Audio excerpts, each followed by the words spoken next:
Dirinya menyampaikan khusus untuk Lumbung Ikan Nasional ada beberapa dokumen yang dibuat. Sebelumnya ada Grand Design, ada juga Previsibility Study untuk di Tulehu, dan khusus dalam rapat saat ini tidak hanya melihat Lumbung Ikan Nasional secara umum, namun melihat bagaimana keterkaitan antara Lumbung Ikan Nasional dengan kelas masyarakat yang paling bawah, di mana penting sekali untuk menjawab isu masyarakat dan menjadi pegangan secara perencanaan, baik untuk Bapeda selaku koordinator perencanaan maupun seluruh OPD terkait, guna memastikan semua dokumen yang sudah dibuat agar semua yang sudah dilaksanakan untuk Lumbung Ikan Nasional dapat memberikan manfaat langsung kepada masyarakat miskin. Khusus untuk Lumbung Ikan Nasional, khusus untuk pengentasan kemiskinan, kita memiliki berbagai pendekatan. Ada yang saat ini, ada yang dikenal dengan kemiskinan ekstrim, ada yang dikenal juga kita Rumah Saudara Sejahtera, mengurangi exclusion, inclusion error, dan updating data. Kemudian ada juga dengan MABES yang itu pendekatan kewilayahan. Nah, semua pendekatan kemiskinan ini salah satunya kita adalah dia tidak akan terjadi cukup kuat jika berbagai komoditas unggulan termasuk lumbung ikan yang kita punya tidak kita kembangkan secara baik. Nah, khusus untuk Lumbung Ikan Nasional ini ada beberapa dokumen yang sudah kita buat. Misalnya sebelumnya ada Grand Design, ada juga Previsibility Study untuk di Tulehu. Nah, khusus untuk saat ini kita tidak melihat Lumbung Ikan Nasional secara umum, namun bagaimana keterkaitan antara Lumbung Ikan Nasional itu dengan kelas masyarakat yang paling bawah, yang kita bisa sebut sebagai masyarakat di bawah garis kemiskinan.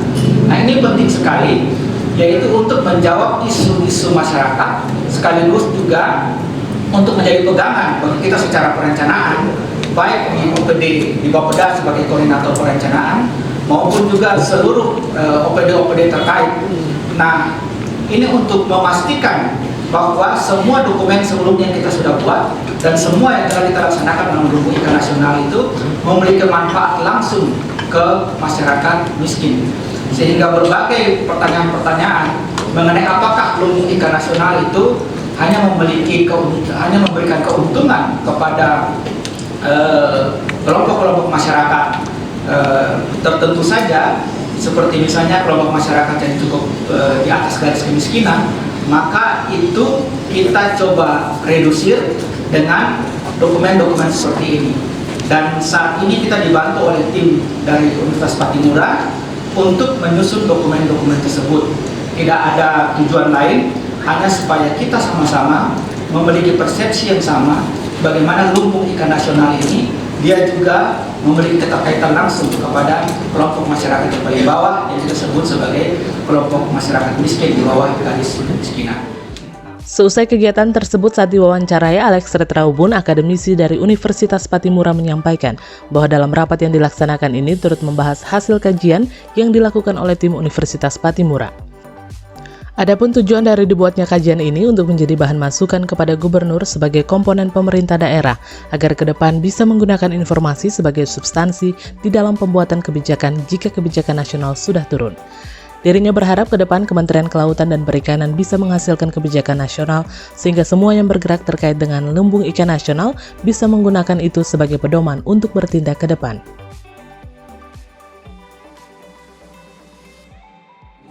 Tujuan daripada kita membuat kajian ini adalah untuk menjadi bahan masukan bagi Pak Gubernur sebagai komponen pemerintah daerah untuk ke depan beliau bisa menggunakan informasi-informasi itu sebagai substansi di dalam membuat kebijakan-kebijakan.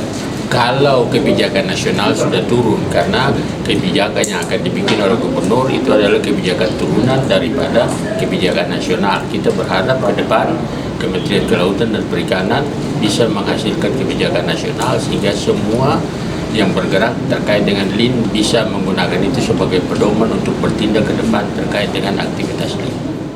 Di tempat yang sama, Jalaluddin Salampesi selaku Kepala Badan Pendapatan Daerah Provinsi Maluku mengatakan, bukan hanya itu melainkan kerjasama regional dan keberlanjutan dari keberadaan dokumen ini untuk Lumbung Ikan Nasional yang punya kaitan erat dengan kemiskinan merupakan bagian yang harus disupport dalam dokumen ini.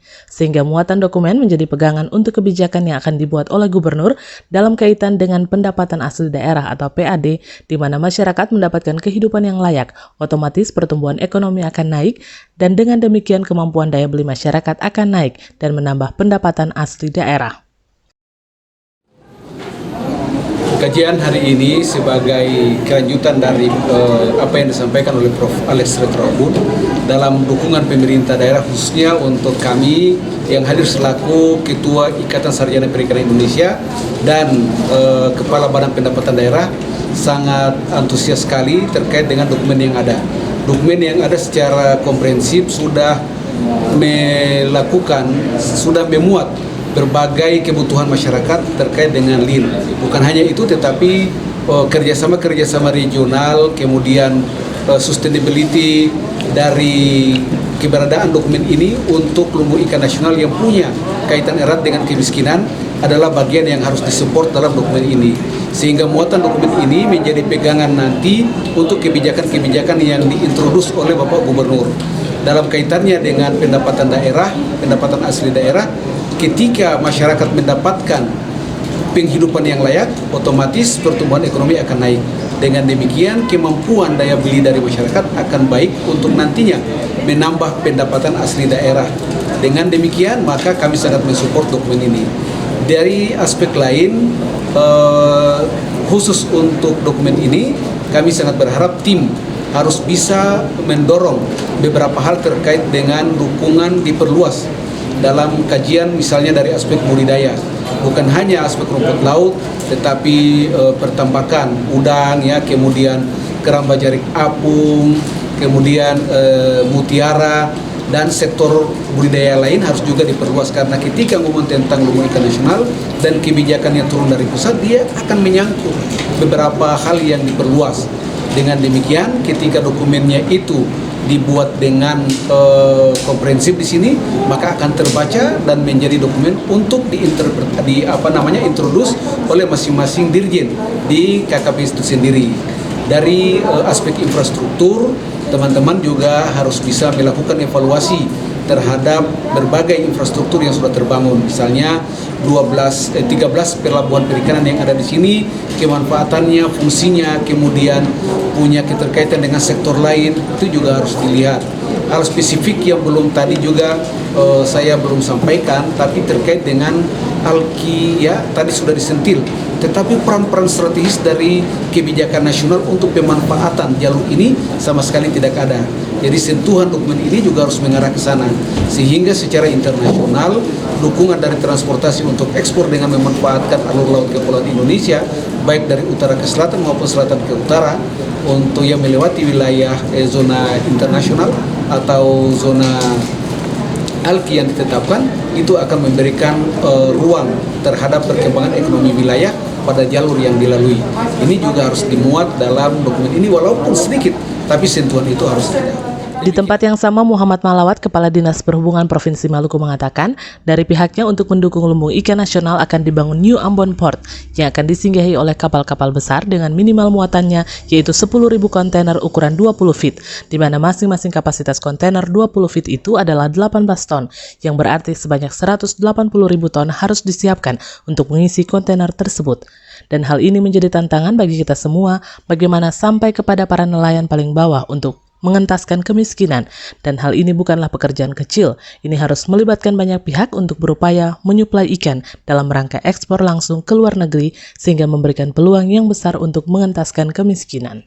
Kami menanggapi dari segi transportasi bahwa untuk mendukung MLIN akan dibangun New Ambon Port, di mana New Ambon Port ini akan disinggahi kapal-kapal yang besar, mother vessel, kapal rindu yang kapasitasnya kurang paling minimal itu 10.000 teus ke 10.000 kontainer yang 20 feet. Kapasitas satu kontainer yang 20 feet itu 18 ton, sehingga kalau sampai 10.000 itu berarti 180.000 ton yang harus kita siap untuk mengisi kontainer tersebut.